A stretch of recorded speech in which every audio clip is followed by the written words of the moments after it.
राधा स्वामी दयाल की दया, राधा स्वामी सहाय, राधा स्वामी राधा।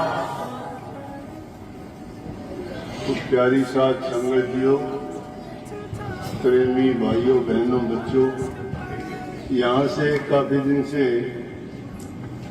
ये भाई कई बार गया कि जी हमारे घर आओ, लेकिन जब समय आता है, दाना पानी होता है, तभी आया जाता है। इंसान के बस की बात नहीं।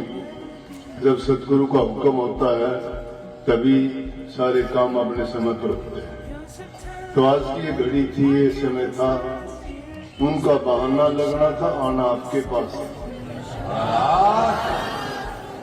बहुत अच्छा लगता है आपका प्यार, आपका श्रद्धा, आपका विश्वास देख के। बहुत मन करता है कि बार बार आए, लेकिन मजबूरी ये है, आश्रम इतने ज्यादा हो गए, संगत इतनी ज्यादा हो गई कि फिर भी मैं कोशिश करता हूँ, मेरा प्रयास भी होता है कि ज्यादा से ज्यादा सत्संगियों के बीच ही रहूं।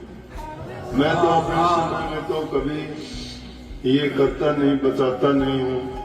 जितना भी टाइम होता है संगत के लिए है, आप लोगों के लिए है। और मैं चाहता हूं कि हर क्षण, हर पल, एक एक पल का आपको लाभ मिले। जितना आपको सानिध्य, संग, सत्संग और वचन सुनने को मिले, इससे बेहतर चीज कोई नहीं होगी। सत्संग इंसान को यही सिखाता है कि जो इंसान मिल बैठ के एक दूसरे के दर्द पीड़ा को समझना, उनको पास जब बैठते हैं, आपसी उनकी चर्चा होती है, तो उनकी सत्संग के लिए, दर्शन के लिए जो भावना बढ़ती जाती है, उनका आपस में प्रेम बढ़ता जाता है, बुराइयां छूटती जाती हैं, अच्छे गुण आते जाते हैं, और उन अच्छे गुणों के अपनाने से ही हृदय पवित्र होता है, शुद्ध विचार होते हैं, भावना हमारी शुद्ध होती है।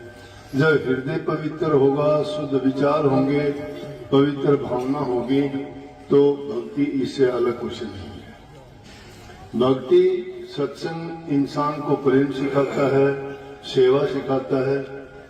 सेवा और प्रेम दोनों चीज अगर इंसान सीख जाए तो कमी किसी बात की नहीं, उसका मन अपने आप प्रभु भक्ति में लगेगा। जिसका हृदय पवित्र नहीं है, विचार शुद्ध नहीं है, तो वो आदमी कुछ भी करने के लायक नहीं है। चाहे दुनिया में धन दौलत कितनी हो, उसके पास कितना ही किसी प्रकार ऊंचा लंबा चौड़ा परिवार क्यों ना हो, कितना ही उसका मान सम्मान क्यों ना हो, कितने लोग उसको रोजाना मत्थे झुकाते हो, इज्जत सम्मान करते हो, लेकिन जिसके हृदय में प्रभु का प्यार नहीं है, भक्ति नहीं है, तो उसका जीवन नाकाम है। इंसान वही है जिसके अंदर प्रभु की भक्ति है, प्रभु के प्रति प्यार है, और प्रभु के प्रति उसका प्यार होगा जो मानवता से, दूसरे जीवों से प्यार करेगा। इसलिए जितना ज्यादा सत्संग मिले, कहीं भी मिले, आपको जाना चाहिए। सत्संग के विचार ख्याल सुन के अपने जो कोई बुराई हो, कोई कमी हो, उसको सुधारना चाहिए। क्यों? दर्शन करने से शांति मिलती है। शांत विचार एकाग्रचित होकर सुनने से आदमी को भले बुरे का, पाप पुण्य का, लाभ हानि का, गुण दोष का पता लगता है। और उनमें से बुराइयों को छोड़ के अच्छाइयों को अपना ले, दोषों को छोड़ दे, पाप कर्म को त्याग दे इंसान, तो वो पाक साफ और पवित्र हो जाता है। पवित्र रूह पवित्र हृदय में रहती है। पवित्र हृदय, पवित्र रूह अगर हो जाती है तो परमात्मा का वास उसके दिल में ही होता है, बाहर कहीं जाने की जरूरत नहीं। जो इंसान जीते जी इन चीजों को अपना लेता है, उनका जीवन मुक्त हो जाता है। वो दुनिया में बार बार आता नहीं है। किताबों के लेखों को देख के, महापुरुषों या दूसरे लोगों की बातों को सुन के अपने मन को भटकाया ना करो, बल्कि मन में ये शांति रखा करो कि मैं सही रास्ते पे चलता हूँ, किसी का गलत नहीं करूँ। अपने ईमान से, धर्म से, 20 की कमाई करके अपना कमा के खाओ, दूसरे की चीज पर नियत खराब ना करो। माँ बाप, बूढ़े बुजुर्ग, सास ससुर की सेवा किया करो। वो जब खुश होके हृदय से तुम्हें जो आशीर्वाद देंगे वो फलीभूत होगा। वो जब खुश होके तुम्हें कहेंगे परमात्मा लंबी आयु दे तो लंबी आयु जियोगे। वो अगर कहें कि परमात्मा तुझे सुख शांति दे, आपको सुख शांति मिलेगी। जो भी वो हृदय से उनके जो आशीर्वाद हमारे लिए निकलेगा वो सच होगा, क्योंकि उसने खुश होकर अपने दिल से, दिल की एकाग्रता से दिया है। सभी संत महात्माओं ने मन को एकाग्र करने के लिए कहा। जब हम बाहर की ओर से अपनी वृत्तियों को हटा के प्रभु की ओर जोड़ देते हैं तो हमारे अंदर संकल्प शक्ति, दृष्टि की शक्ति, शुद्धि और जबान की वचन सिद्धि आ जाती है। जिसको भी वचन बोलोगे वो सिद्ध हो जाएगा, जिस पर प्यार भरी दृष्टि डालोगे वो धन्य हो जाएगा, और जिसके लिए तुम संकल्प उठाओगे वही संकल्प सच्चा हो जाएगा। सब नाम का सुमरण किया करो। नाम में बड़ी शक्ति है, ताकत है।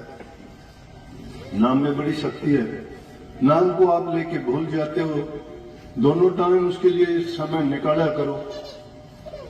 नाम हर पाप को धो डालता है, बुरे कर्मों से छुटवा देता है, पवित्र बना देता है।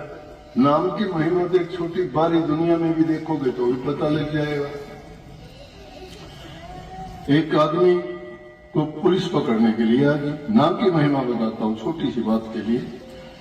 पुलिस उसको पकड़ने के लिए आ गई। कहने लगे, हाँ भाई कैसे आए आप लोग? कि आपको अभी पता लगेगा, आपको पकड़ के लेके जाएंगे। बोले चल खड़ा हो। बोला रुक जाओ। उसने आवाज दी। कहने लगा, बेटा एसपी? बोला हाँ। बोला मेरे 3 बेटे, उनको बुला लेता हूँ फिर पकड़ जाऊंगा। बोला बेटा एसपी? बोले हाँ पिताजी। बोला यहाँ? बोला आया। बोला डीसी साहब? बोले हाँ पिताजी। बोला कि आ जल्दी आ। बोला अभी आया, क्या बात है? तीसरे को बोले अरे जज साहब कोई आए हैं, जल्दी आना। पुलिस आ जाए तो भाग गए। सोचा कि एक डीसी, एक एसपी, एक जज है। सिर्फ नाम था उनका, वो थे नहीं डीसी एसपी, उनके नाम रख रखे थे। वो नाम सुनते ही पुलिस वाले भागे, कहाँ फंस गए, इसको कहाँ पकड़ेंगे, यही हमें पकड़वा देगा। तो जब दुनियादारी के नाम रखने से इतनी शक्ति ताकत आ जाती है तो असल में तुम नाम का स्मरण करोगे तो प्रभु आपकी पुकार नहीं सुनेगा क्या? सबकी सुनेगा। नाम का स्मरण किया करो, नाम को याद किया करो। एकाग्र चित्त होके नाम में मस्त होके 2 घड़ी प्रभु का नाम लोगे, आपके सब पाप धुल जाएंगे। थोड़ा समय है, जल्दी मुझे 11 बजे मैंने टाइम दे रखा है। सबको बहुत बहुत आशीर्वाद, आपको खुश रखे, आपका भक्ति में मन बढ़ाए, इसी तरह से आपका प्यार ज्यादा से ज्यादा बढ़ता रहे।